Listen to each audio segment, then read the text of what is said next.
With all the snowy weather we've had and record cold temperatures, your winter gear might already be in need of a good cleaning. And we know it needs some extra TLC. So laundry expert Lindsey McEwen is here with some simple do's and don'ts for cleaning your winter wardrobe. Welcome to your morning. Hi, thanks so much for having me, Anne-Marie. So, one of the biggest investments as Canadians we make in our wardrobe is our winter coat because we want to protect ourselves from this crazy weather. So it's really important to protect that investment with the proper cleaning and care. So, when it comes to a luxury piece like this, any fur, leather trim, embellishments, I always recommend taking it to a professional just because they have the expertise and the equipment to give it that extra TLC. But if you do have a puffer jacket like this one at home, don't be afraid to put that one in the wash. I like to lay flat or hang to dry because heat is often the biggest culprit of laundry faux pas. So once that's 99% dry, then you can put it in your dryer at low heat with a dryer ball, a tennis ball to fluff it back up. I have a question about fabric softener. Can we use fabric softener on our winter gear? Does it wreck any of the special coating if it's windproof, for example?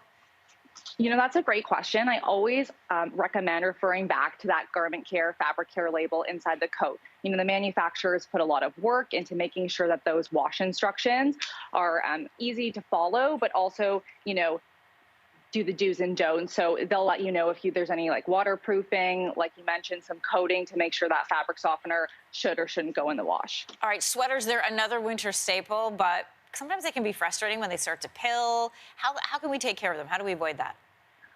Totally. So let's talk about pilling. So pilling is caused by friction and heat. So that's why we often see it under our arms or maybe where a purse sits. So sometimes it's unavoidable, but it can also happen in the wash. So if you're washing your sweaters at home, I always recommend a mesh bag, and that will just protect it from that agitation or from snagging on anything else in the wash. If you are, taking your cashmere and wool sweaters to the dry cleaner, just be sure to point out any stains or any pilling. And then I'm a huge fan of a fabric shaver because you can buy them online. They're relatively inexpensive. You just go over the pilled areas and they honestly do wonders for your sweaters. Not every city uses salt to remove snow. Some of them use gravel, but like in the city of Toronto, we've used a lot of salt. Those stains get on your boots. How do we get them out?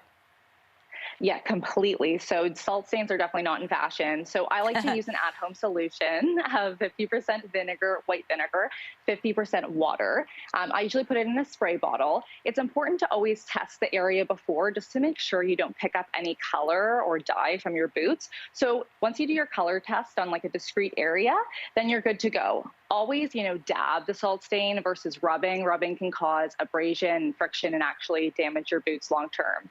And just, a little quick tip, I'm a really big fan of these cedar rings or cedar balls. You just pop them in your boots, and that just keeps them fresh for wears to come, seasons to come. What about leather? Great question. So when it comes to leather jackets, leather outerwear, you always want to seek the advice of a professional because they have the proper techniques, treatments.